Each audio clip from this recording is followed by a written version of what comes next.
Persona 5 Royal is one of, if not the finest JRPGs ever made. And as of the making of this video, you can play it right now as part of your Game Pass subscription. We'll be taking a look at it on Xbox Series S. We do our best to mitigate spoilers in our reviews, and as such, we're only showing gameplay from the first palace section of the game. This encompasses all of the tutorial elements and serves as the major introduction to the game. Outside of that, we will not be directly spoiling any part of the story. However, in order to make sure you see all of the content in Royal, we must advise that you need to get the Gymnast Confidant to rank 5 before November 18th, the Counselor Confidant to rank 9 before November 18th, and the Detective Confidant to rank 8 before November 24th. That's the advice without any spoilers. Just make sure you're hanging out with those three as much as you can. If you like how we do these reviews, please consider subscribing. It really helps out the channel. Now, it's showtime. We're here to let you know why Persona 5 Royal is worth your time.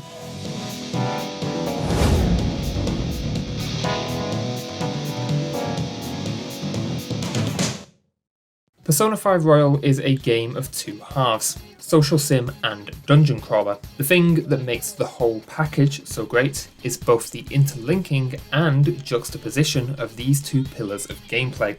We're not going to go into massive depth with the systems here, as we'd be here until next week. Think of this as an overview of how everything works and why it works together and where it doesn't. I'm not in the business of wasting your time. The relationships you build in the game are paramount to increasing your power for the dungeons, or palaces as they're known. The better a friend to your team you are, the better you'll all perform in combat. Each confidant has 10 ranks to progress, which covers a little narrative arc for each of them. You progress these arcs simply by just hanging out, making sure you pick the right dialogue options, and you're rewarded with extra abilities that assist you in all areas of the game. All of the female confidants can be romanced, but you unfortunately still can't date Best Boy Yusuke. Some confidants have been expanded from Persona 5, and there are 2 all-new confidants for you to meet. Hanging out with friends isn't the whole social sim though. You only have 2 slots per day to live your life. There are skills to improve, and some confidants require certain levels of skills to even talk to them. You can play baseball, see movies, study, visit the bathhouse, and even play darts to increase your baton pass prowess during fights. You really have to think about what you want to do with your days, as they are very finite, and you can't always hang out with everyone you'd like to. You could hang out with the goth GF doctor to get better medicine for the next dungeon, but Ryuji is also texting you and asking you to hang out, and he'll actually be fighting with you in the next dungeon. These choices are what make the social sim so great.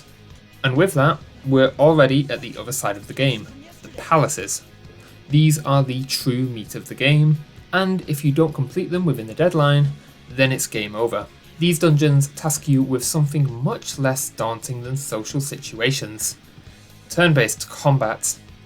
This, for me, is where Persona 5 Royal really stands out from other turn-based JRPGs.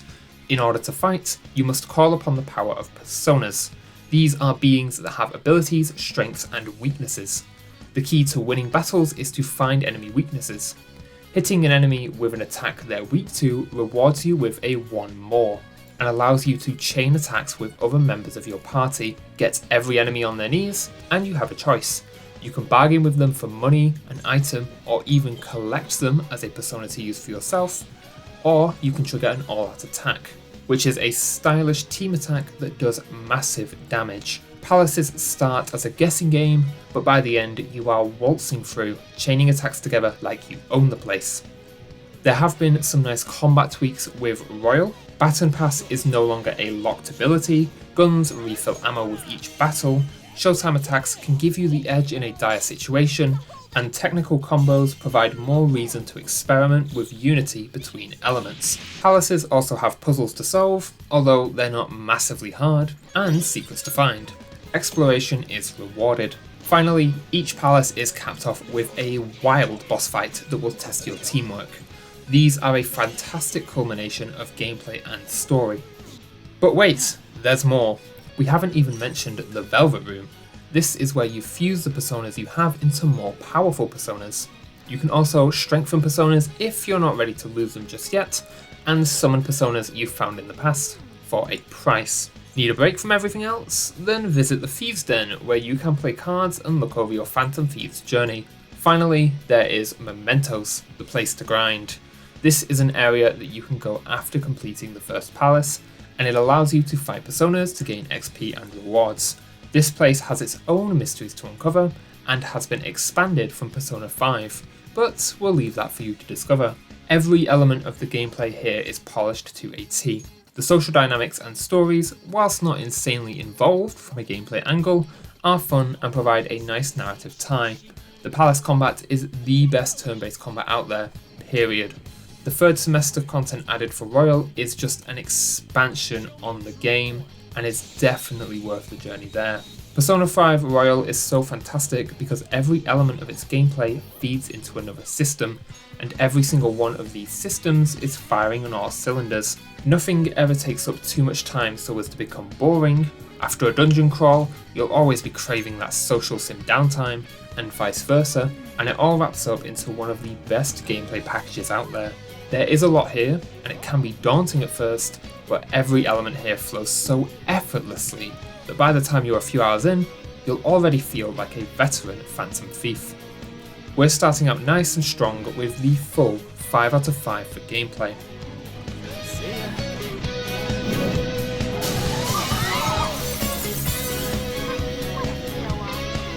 This might just be the best art direction in a game, ever. It's that good. 90% of gaming YouTube videos use the Persona 5 soundtrack as background music for a reason. But let's start with the graphics. Characters and environments are modelled in a relatively simple cel-shaded style. The world and characters feel like a manga come to life, and this is the gateway to the real meat of Persona 5's visual art direction. The animations really pull their weight here. From the anime drawings of characters, to the insane battle menu, to the simple yet insanely stylish all-out attack frames, you don't just open the options menu, Joker slaps it onto your screen. You don't just knock an enemy when you hit their weakness. No, there's a massive screen tear, and then your enemy goes flying whilst you're notified of your extra attack with style. Even shop menus have their own unique styles and phenomenal music. Speaking of the music, Persona 5 was already the single finest OST ever in a video game. Persona 5 Royal adds more new tracks and somehow makes it even better. The vocal tracks are still the highlights, Life Will Change, Rivers in the Desert, and Beneath the Mask are still here for you to enjoy.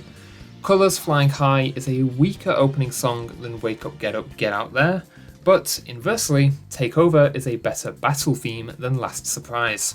Both of the battle themes do show up plenty though. The highlight is the sequel to Life Will Change, I believe. Although I'd actually recommend that you don't listen to this one before playing the game. The moments that it shows up are truly special. Certain songs have different versions depending on the weather. Shop themes like A Butterfly Kiss and Layer Cake have no business being as good as they are, and Mementos finally has different songs depending on how deep you go. Thank God.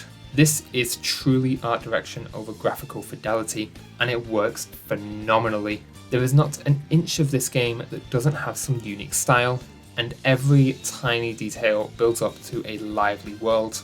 Persona 5 Royal gets a more than well-deserved 5 out of 5 for its stellar art direction.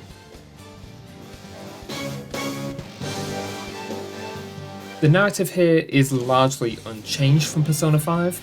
Instead, the extra stuff has been added on to the end. Persona 5 already had a solid narrative, but it did suffer from some issues.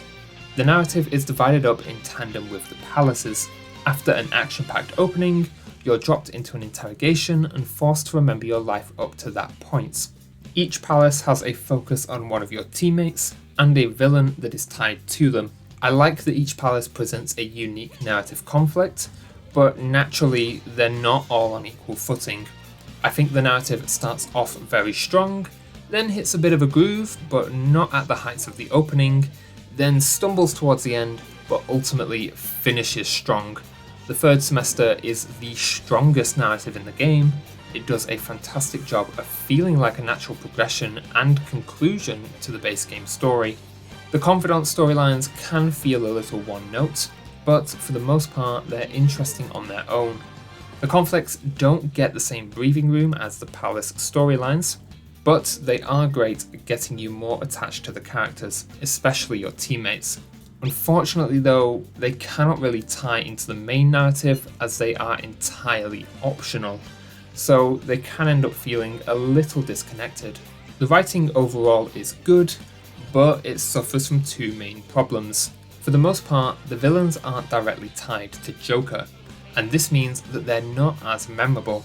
Each villain is interesting, but the best three are easily the ones tied directly to you, the protagonist. The narrative also suffers heavily from repeat writing. What I mean by this is that characters must say things 3 times before we can move on. You'll also get frequent flashbacks to scenes that happened only moments ago. It's the sort of thing where if you don't notice it, then it's fine, but the second you do, you've been cursed.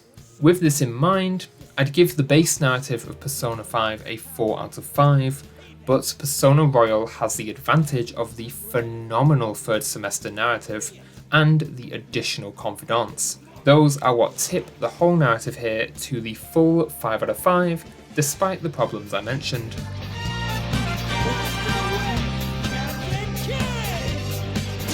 Persona 5 Royal is a technically sound package brimming with content. Straight up, you're getting a massive single-player game with a lot of diverse content. Everything here is polished, and there was clearly a lot of love by the dev team put into this game.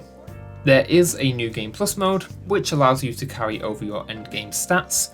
This is great if you do want to see all of the confidant events you missed, but you can complete all of these on one playthrough if you plan correctly. You get 16 save slots, and if you're not crazy like me, then you'll make use of them. We didn't experience any gameplay bugs, but there is a weird brightness bug when doing an all-out attack. Settings are simple, but what's here is here for a reason. You can turn on the Japanese voices.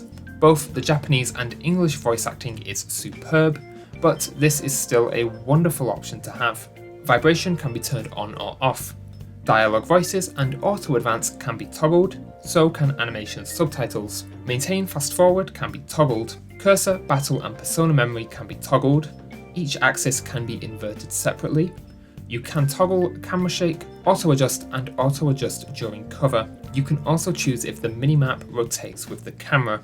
Network functions can be enabled or disabled. Screen brightness and camera speed have their own sliders. There are no subtitle options, but the base subtitles are insanely readable. And if you miss anything, there is a speech log that allows you to reread and replay voice lines at your leisure. There are also no remappable controls, and whilst this is a big omission in my books, it's more forgivable here than in other games as controls are always displayed on screen, and there is rarely a moment where you have to quickly reach for a control in order to do something. Your turn in battles and conversations is infinite. There are some weird omissions though, namely no audio, graphics or accessibility settings. The game gets on just fine without these, but they are missing, and I think the game would go even further with these extra tweaks. Overall, we're giving Persona 5 Royal a 4 out of 5 for its specs offering. In this section, I have to say bad things about one of my favourite games of all time. We're going to switch over to PS5 lickety-split. My initial playthrough of Persona 5 Royal took 110 hours. In this playthrough, I max ranked every confidant and completed the third semester. For your first playthrough, this is going to be around the average playtime. Unfortunately, Persona 5 Royal asks a lot of your time. It does feel fairly rewarded in both progressing the story and learning the mechanics, but this is a mammoth game. There are also some really wonky design decisions that can make your time feel disrespected. For the most part, these aren't common issues, but when they crop up hard. For the most part, each day in the game is around 15 to 20 minutes at an absolute maximum, and you are able to save at the end of each day. But story sections can interrupt this. You can be flung into an extended story sequence that eats up in-game days or have you watching more cutscenes than you bargained for without any warning. For the super long story sections, especially towards the end of the game, there are breaks to save, but these can be incredibly long. This is one of those games where if you plan to play for an hour, plan to play for free just in case. In Palaces and Mementos, the only way to save is to reach a safe room. Sometimes these can be pretty far apart, and if you die, you go all the way back. This can be frustrating as you'll have to fast forward through all of the dialogue you've already experienced and fight every single enemy again. I died in the first palace and had to do all of the tutorials for that section again. It wasn't very fun, considering I got killed in one hit. There's also that narrative issue we spoke about earlier where characters have to repeat things. This stretches scenes out, and not necessarily in a meaningful way. On the bright side, hard drive footprint is tiny for a game this big at just under 25GB. It might still be one to watch if you've got a data cap or slow download speeds, but it's really good bang for your digital buck. Persona 5 Royal asks a lot of your time and doesn't always respect it in return. This is a long game, made even longer by the third semester. I think the time invested is absolutely worth it, but it's important to know what you're getting yourself into. Persona 5 Royal gets a 3 out of 5 on our commitment scale. There is a lot of good here, but I just can't turn a blind eye to the big issues when it comes to fitting this game in around your life, and that's what the commitment scale is for. Persona 5 Royal is a JRPG masterclass, a phenomenal blend of gameplay and narrative topped off by some of the finest art direction ever in a video game. It's worth it even if you've already played through the base version of Persona 5, and I have. However, I understand that this could be a bit daunting to jump into. This is a massive game with a lot of moving parts. If what you've seen here looks interesting to you, I'd recommend playing through to the end of the first palace, which is around the first 8 to 10 hours of the game. If you like what you've played, keep going, but if you're not feeling it, then this might be the place to stop. Don't force yourself through all 110 hours. Persona 5 Royal is absolutely worth your time. That's it. No bells and whistles. Play the game.